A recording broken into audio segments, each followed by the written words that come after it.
saya besar ingin membangun desa saya.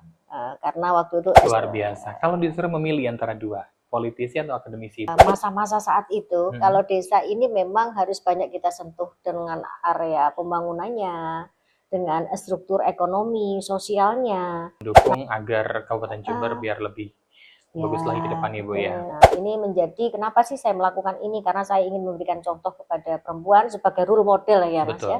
Berjuangnya sangat berjuang untuk perempuan dan desa, Ibu ya. Betul. Luar biasa sekali, Ibu. Nah, akhirnya impact-nya apa nih, Ibu? Politik itu adalah instan, Mas Widi. Betul. Jadi bukan politik yang harus berjibaku, tidak, tapi instan menurut saya. Nah, kalau kita flashback lagi, Ibu kan di mana suri tauladan ataupun yang akhirnya menjadi contoh adalah seorang ayah yang akhirnya terjun di dunia politisi. Kalau tapi kan keluarga berencana, Mas. Betul. Ini keluarga besar, anaknya 4.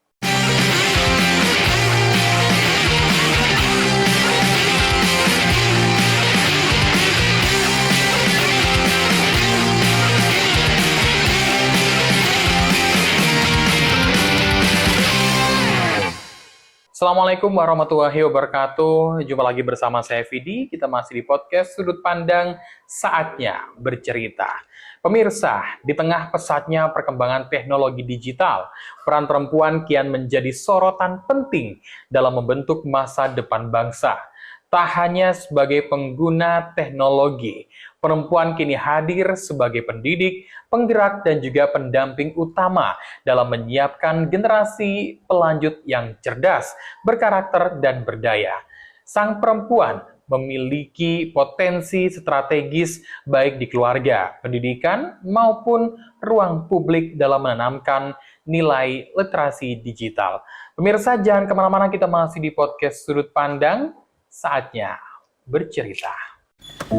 Di era ketika dunia bergerak begitu cepat, teknologi mengubah cara kita bekerja, belajar, dan mendidik. Di tengah perubahan itu, ada satu peran yang tetap menjadi kunci masa depan bangsa, perempuan. Bukan hanya sebagai penggerak ekonomi, tetapi juga sebagai pendidik pertama, penanam nilai, dan penjaga karakter generasi pelanjut. Di era digital, tantangannya semakin kompleks. Informasi tanpa batas, ruang digital yang terbuka, menuntut perempuan untuk hadir lebih adaptif, lebih cerdas, dan lebih bijak. Lalu, bagaimana peran perempuan hari ini dalam menyiapkan generasi yang tangguh, generasi yang bukan hanya melek teknologi, tetapi juga berkarakter dan berdaya saing global? Bersama Dr. Evi Lestari SEMSI, kita akan melihat lebih dekat bagaimana perempuan memegang peran strategis dalam menyongsong Indonesia Emas 2045. Saksikan kisah selengkapnya hanya di podcast Sudut Pandang, saatnya bercerita.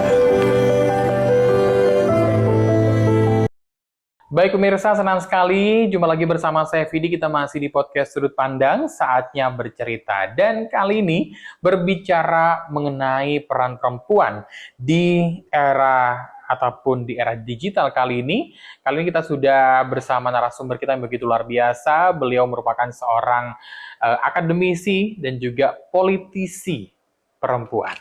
Siapakah beliau? Kita hadirkan, inilah narasumber kita kali ini, yakni Dr. Evi Lestari SEMSI. Baik, Assalamualaikum Ibu. Waalaikumsalam Mas Widi. Luar biasa sekali hari ini ya, kayaknya cerah, cantik sekali. Iya, harus secerah kerudungnya. Luar biasa. Ibu, sebenarnya sosok seorang Ibu Evi itu bermula dari apa sih Bu? Mungkin bisa diceritakan dari masa kecil mungkin. Ya, kalau kita bicara perempuan itu tidak ada habisnya, Mas. Betul. Karena memang perempuan ini adalah sebagai sosok penggerak ya, penggerak di dalam apapun. Saya rasa ini kan lebih menjadi indikator suksesnya adalah perempuan. Betul.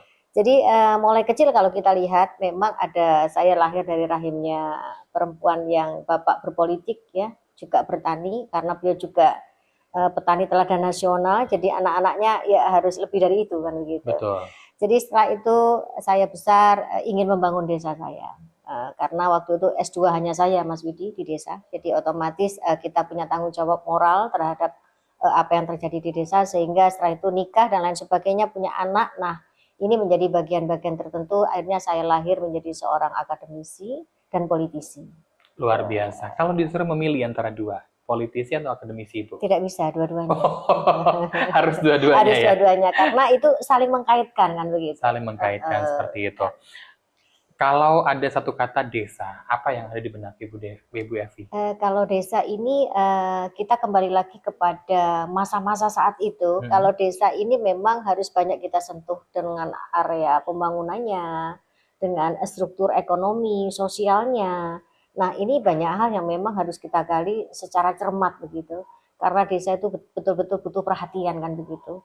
Dan hari ini alhamdulillah ya, setiap desa sudah mulai bangkit kan begitu. Udah beda lama.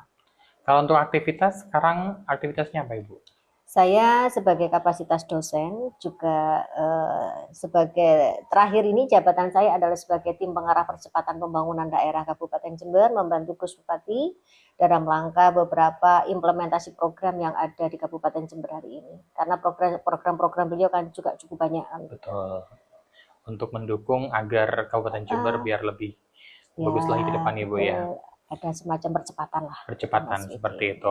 Baik Ibu, luar biasa. Kalau mulai terjun di dunia politisi ini mulai kapan, Ibu? Saya terjun di dunia politik sudah lama ya, kira-kira sudah 22 tahun yang lalu. Jadi pertama masuk ke Partai Amanat Nasional waktu itu saya ya, dan alhamdulillah saya menjadi ketua perempuan pemegang kendali partai politik sejarah Jember. Jadi pertama kali perempuan memimpin partai politik. Nah, ini menjadi kenapa sih saya melakukan ini? Karena saya ingin memberikan contoh kepada perempuan sebagai role model ya, Mas ya. Sebagai role model agar perempuan itu bisa menjaga eksistensi dan integritas kan begitu. Ternyata di dunia politik bukan kotor, yang kotor kan orangnya bukan politiknya begitu, Mas. Seperti itu, Ibu ya. Dari situlah akhirnya saya menjabat sebagai anggota DPRD Kabupaten Jember, memberikan sebuah solusi-solusi yang sekiranya bagaimana kita berjuang untuk anggaran perlu perempuan begitu ya. Kita berkolaborasi, memberikan mentoring, pelatihan yang semuanya perlu perempuan. Berjuangnya sangat berjuang untuk perempuan dan desa, betul. Ibu ya. Betul. Luar biasa sekali, Ibu. Nah, akhirnya impact-nya apa nih, Ibu? Dari sekitar mungkin? Ya, kalau kita bicara impact sangat berdampak ya. Karena memang emansipasi perempuan hari ini memang kan harus menjurus pada sesuatu hal yang memang itu sangat menjadi sebuah keberhasilan. Betul. Jadi ada impact yang memang dari input, proses, output, outcome, impact-nya harus ada. Jadi dengan adanya kita mewakili keterwakilan perempuan, ini otomatis banyak organisasi berkolaborasi, kita memberikan pendidikan politik yang baik, itu kan salah satu dampak, dan akhirnya ada beberapa anggaran yang memang pro perempuan gitu, Mas. Luar biasa. Nah, kalau jiwa-jiwa politik itu udah muncul mulai kapan? Kalau jiwa politik ya, kalau saya bicara, Bapak ini kan orang politisi Golkar ya waktu itu ya. Jadi saya membaca doktrinnya Golkar itu sudah mulai kelas 3 SD. Kelas 3 SD. Terus akhirnya saya baca lagi SMP saat itu. Oh, ternyata Bapak ini begitu semangatnya gitu ya, menggelora. Iya. Karena Bapak orang wira swasta kan, bukan orang ini pegawai negeri bukan. Jadi beliau sangat eksis di situ. Oke, akhirnya mulai dari 3 SD itu timbullah dan mengerti dunia politik meskipun hanya skala anak-anak pada waktu itu. Skalanya ya senang ikut Bapak kampanye gitu, Mas Vicky. Bukan ikut dalam praktis dunia politisi. Betul, ya. Ikut kampanye waktu itu. Apa mungkin dari keluarga memang sudah ya Ibu harus menjadi seorang politisi gitu? Tidak begitu. Kalau ibu saya almarhum itu menyampaikan kamu harus jadi pegawai bank saat itu begitu. Kalau ibu itu kan sederhana ya pemikirannya, karena beliau kan zaman ini kan sudah zaman era 40-an ya, jadi sudah beda paradigma. Dan hari ini ternyata saya bisa berkolaborasi jadi seorang politisi dan jadi seorang akademisi. Ternyata dari akademi saya masuk ke politisi itu lebih nyaman gitu. Artinya kita mengerti tentang duduk persoalan yang harus kita lakukan dan penyelesaiannya seperti apa. Betul, luar biasa sekali.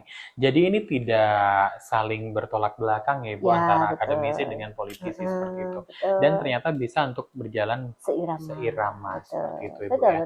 Kalau dari pihak kampus sendiri, nah itu support atau gimana Ibu? Ya, kalau pihak kampus saya rasa not is problem ya. Jadi artinya ada sebuah kolaborasi dan saling membantu, karena memang politik itu adalah instan, Mas Widi. Jadi bukan politik yang harus berjibaku, tidak, tapi instan menurut saya. siapapun yang jadi anggota DPR, di situ kita punya semacam hak yang memang untuk penguasaan terhadap rakyat ya, untuk membela rakyat ya, untuk berkontribusi, itu luar biasa di situ. Ada sesuatu hal yang baik, luar biasa sekali. Nah, kita back to topic, yakni berbicara mengenai peran perempuan di era digital, pastinya yang mempersiapkan generasi pelanjut menyongsong Indonesia Emas 2045. Nah, kalau menurut Ibu Dr. Evi sendiri, apa sih Bu makna Indonesia Emas 2045 itu dan mengapa peran perempuan itu sangat penting dalam mewujudkannya? Kalau kita bicara Indonesia 2045 ini adalah hampir 100 tahun ya. Betul. 100 tahun dalam era ini, karena ini sekarang sudah era globalisasi. Jadi memang ada link and match yang memang harus kita satukan, persepsi yang sama bahwa dengan membangun era ini, peran-peran ibu di dalam rumah tangga itu sangat strategis sekali, karena sebagai pilar, salah satu pilar bagi rumah tangga, terutama karena bagaimana cara kita mendidik anak. Ini kan kita harus memberikan sebuah etika kepada anak. Betul. Terus karena ini sudah era digitalisasi, sudah tidak bisa keluar dari era itu. Betul. Kita sudah era digital, sudah era global, kita sebagai pilar. Nah, bagaimana madrasah ula ini adalah sentuhan awal dari seorang ibu, ini adalah ilmu yang memang benar-benar ilmu kekeluargaan. Keluarga dulu kan begitu, karena dasar utama ilmu itu kan dari keluarga, dari ibu terutama gitu Mas Budi. Oke, ada perubahan yang signifikan nggak Ibu ketika zaman dulu kemudian di era digital ini seperti itu? Sangat berbeda sekali Mas Widi. Kalau Mas Widi mungkin lahir pada zaman yang sudah digital ya. Betul. Tapi kalau saya 2 zaman Mas Widi. 2 zaman. Zaman tidak ada HP sampai zaman ada HP nih. Ada lampu stongking, sekarang nggak ada ini ya. Gitu. Jadi ini memang nuansa sangat beda sekali. Karena memang perbedaan ini membuat kita juga harus lari cepat, karena ini sebuah perubahan-perubahan yang sangat cepat menurut saya. Dan di era ini butuh kolaborasi kita, butuh sentuhan dan butuh perhatian yang ekstra, karena memang era digital ini tidak sembarangan. Semuanya serba enak kan, semua serba nyaman, tinggal ini ya, HP ini menjadi satu genggaman, satu dunia kan begitu. Betul, kayaknya kemana-mana sekarang harus menggunakan handphone, gadget dan sebagainya. Tapi kalau misalnya pemanfaatannya dengan baik, maka outputnya akan baik juga. Betul. Oke, kalau pengaruh nih Bu, seberapa besar sih Bu sebenarnya pengaruh perempuan itu terhadap perkembangan yang ada di era digital ini dan membentuk karakter generasi muda khususnya di era digital ini Bu? Nah, kalau hari ini sudah era digital itu memang perubahannya sangat mendasar. Jadi kita melatih anak-anak itu tidak harus dengan harus bertemu tatap muka, bisa melakukan Zoom karena kita menggunakan sebuah wadah digital. Dan kita harus memberikan komunikasi dengan anak terutama ya. Betul. Kalau kita membentuk karakter bangsa 2045 sebagai Indonesia Emas, ini kita anak dulu, kita dahulukan. Kenapa? Karena anak-anak ini adalah membangun mentalnya, psikisnya, adaptasinya. Baru kita nanti berbaur anak-anak ini menjadi sebuah sosok untuk dipersiapkan ke Indonesia Emas. Jadi memang semuanya berakumulatif. Dan anak-anak memakai kondisi digital ini memang harus ada sebuah monitoring dari keluarga kan begitu. Karena berbahaya juga Mas Widi. Sangat berbahaya sekali Bu ya. Nah, kalau kita flashback lagi, Ibu kan di mana suri tauladan ataupun yang akhirnya menjadi contoh adalah seorang ayah yang akhirnya terjun di dunia politisi seperti itu, di dunia politik. Nah, kalau dari generasi berikutnya, dari setelahnya Ibu Evi, nah ini apakah ada juga anak-anak yang, wah ini kayaknya ada juga nih bakat ke politik ya. gitu? Sebetulnya ada Mas, anak-anak itu kalau saya tidak sampai hari ini tanpa dukungan suami ya, kebetulan suami juga seorang dosen, masih proses ke associate profesor hari ini. Dan ini menjadi salah satu cikal bakal saya menjadi seperti ini. Kalau tanpa izin suami ya enggak bisa lah Mas Widi ya. Karena memang suami itu in my head in mind gitu ya, dalam hati dan jiwa. Jadi dan anak-anak hari ini sebenarnya ada semacam ini bergening bahwasanya dia senang ke organisasi juga. Dan kebetulan anak-anak ini tidak sama dengan maknya gitu ya. Kalau dengan ibunya, saya seorang akademisi, anak-anak itu inginnya lari ke dunianya masing-masing.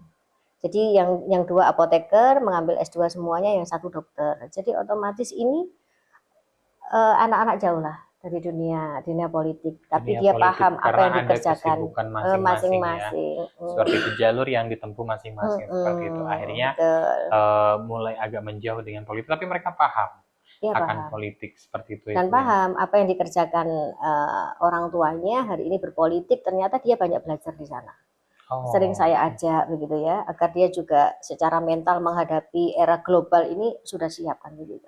nah kalau dari anak Ibu Evi sendiri kayaknya perempuan semua ya Bu ya? Ada, saya bukan keluarga Mm-mm. KB ya, keluarga besar saya ya. Kalau Keluarga KB besar. kan keluarga berencana, Mas Betul. Yudi. Ini keluarga besar, anaknya 4. Anaknya 4, Cewek 3, cowoknya 1. cewek 3 dan cowok 1. Nah itu kalau berbicara mengenai era digital kembali, itu untuk mendampingi anak yang akhirnya nanti kita berbicara mengenai teknologi agar positif dan bertanggung jawab, itu bagaimana Ibu? Jadi memang saya sampaikan tadi, basic dasar sebagai ilmu untuk anak itu dari seorang ibu. Betul. Karena ibu itu tempatnya madrasah ula tadi. Karena apapun yang kita lakukan ibu, kalau anaknya nyuntuh yang ibu baik, mesti anaknya nyuntuh yang baik. Betul. Tidak mungkin keluar koridor itu. Akhirnya anak-anak memegang HP pun mereka sudah terlihat secara harus bagaimana saat belajar ya belajar. Saya tidak harus memprotek anak ya, kamu tidak boleh pegang HP, tidak. Ya sudah biarkanlah, tapi anak-anak bisa bijak Ibu bijak ya. untuk menyikapi hal-hal seperti itu. Oke, nah kalau berbicara mengenai media sosial nih Bu, nah sekarang kan kita berbicara yang mengkritiknya sudah banyak banget seperti itu. Nah kalau Ibu sendiri memandang media sosial itu seperti apa Ibu? Sebetulnya media sosial itu kan media di mana kita memberikan sebuah ruang gitu ya, wadah. Ruang sesuatu, wadah sesuatu yang hari ini kan bebas ya Mas. Betul. Ya, bebas. Jadi Ibu membolehkan mereka berpikir, mengkritik dan lain sebagainya itu. Anak-anak sudah bisa memfilter sendiri ya Mas Yudi ya. Artinya apakah saya harus mengkritisi atau tidak, itu anak-anak sudah, oh ini ternyata sejauh ini persoalannya, oh ini harus begini. Ini saya rasa mereka sudah udah memilah-milah kan begitu. Oke, kalau dari Ibu Evi sendiri, Ibu kan juga politisi di sini, akademisi juga. Nah, kalau dari politisi kan biasanya ini agak sedikit ini ya Bu, sensitif kepada masyarakat ya. Seperti itu, apa yang kita lakukan dan lain sebagainya, program kita. Nah, pada waktu itu apakah ada komentar juga yang mungkin bisa pedes, bisa manis di sosial media Ibu? Ya memang kalau komentar dari berbagai masyarakat itu kan ada yang pro, ada yang kontra, ada yang suka dan tidak suka kan begitu. Tetapi kita sebagai politisi itu kan mengukur kekedewasaan Mas Idi. Kekedewasaan itu bukan diukur dari usia, tapi bagaimana dia mengontrol emosinya gitu. Semacam kita sudah bisa mengontrol emosi, saya rasa no is problem dan baik-baik saja lah. Oh, baik-baik saja. Iya. Yang penting itu masih dibilang masih ini ya Bu ya, konteks dalam arti masih aman gitu ya Bu ya. Aman Mas. Kecuali sudah mengandung hal-hal yang sangat ini banget dengan kita Ibu ya, bersinggungan dengan kita seperti itu baru luar biasa sekali. Nah Ibu berbicara mengenai kembali di tahun 2045 nanti. Ini untuk peran perempuan sendiri untuk mencegah dampak negatif di dunia digitalisasi ini seperti apa Ibu? Ya memang pencegahan untuk dampak negatif kita harus melakukan edukasi ya Mas. Edukasi terhadap anak-anak Gen Z mengenai bagaimana kita menghadapi dunia digital, bahwasanya sekarang tanpa digital kita bukan jadi apa-apa, tapi digital itu harus kita ikuti, bukan ikuti berarti kita masuk di dalamnya secara negatif, bukan. Tetapi ada sebuah filter, karena bagaimana juga kita sebagai seorang ibu tetap menjadi pilar pertama kan gitu, pilar pertama, sehingga harus ada edukasi itu terhadap Gen Z, bagaimana mungkin Gen Z itu tidak hanya melihat sosok-sosok yang jelek, tetapi harus berkontribusi bagus, misalkan saja jual barang, Shopee dan lain sebagainya. Ini kan sudah merubah mindset mereka untuk berbisnis kan begitu. Oke, luar biasa. Jadi kita menggunakan hal-hal yang positif Ibu ya, seperti itu. Kalau Ibu Evi sendiri apakah memanfaatkan media sosial untuk di jalur politik tadi, dalam artian kan sekarang entah itu menjadi anggota DPR atau menjadi bupati, wakil bupati atau mungkin dan lain sebagainya seperti itu, atau mungkin yang stay di anggota dewan. Nah, itu kan kepala Ya, desa bahkan menggunakan media sosial seperti itu. Nah, kalau Ibu Evi sendiri bagaimana, Bu? kalau saya ya harus menggunakan digitalisasi karena sudah di eranya ini kan sudah kita tidak bisa keluar dari era digital, Mas. Betul. Jadi kita harus menggunakan era digital dalam rangka memberikan informasi, dalam rangka berkomunikasi, dalam rangka kita itu akan datang ke desa itu atau dan lain sebagainya, kita harus menggunakan itu. Agar tahu apa yang kita lakukan gitu, Betul. Ibu ya. Ya kayak RRI gini kan menggunakan era digital Iya, gitu betul. kan. Gitu ya. Jadi otomatis ini menjadi salah satu tidak bisa kita lepas begitu saja. Karena sudah era digital ya harus kita menggunakan digital secara baik.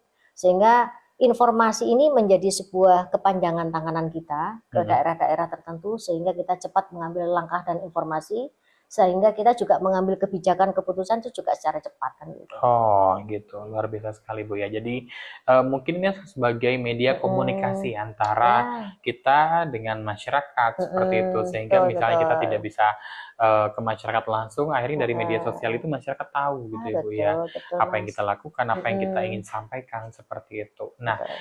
kalau berbicara mengenai menyongsong generasi emas di tahun 2045 nih Bu, untuk pesan ataupun ada motivasi tersendiri nggak sih Bu untuk masyarakat juga khususnya pesan mungkin yang mau disampaikan kepada masyarakat untuk nanti kita menyongsong generasi emas Indonesia di tahun 2045? Ya, saya berpesan kepada seluruh masyarakat Kabupaten Jember dan seluruh Indonesia tentunya karena Betul. RR ini didengar secara nasional maupun Nasional, internasional betul. ya.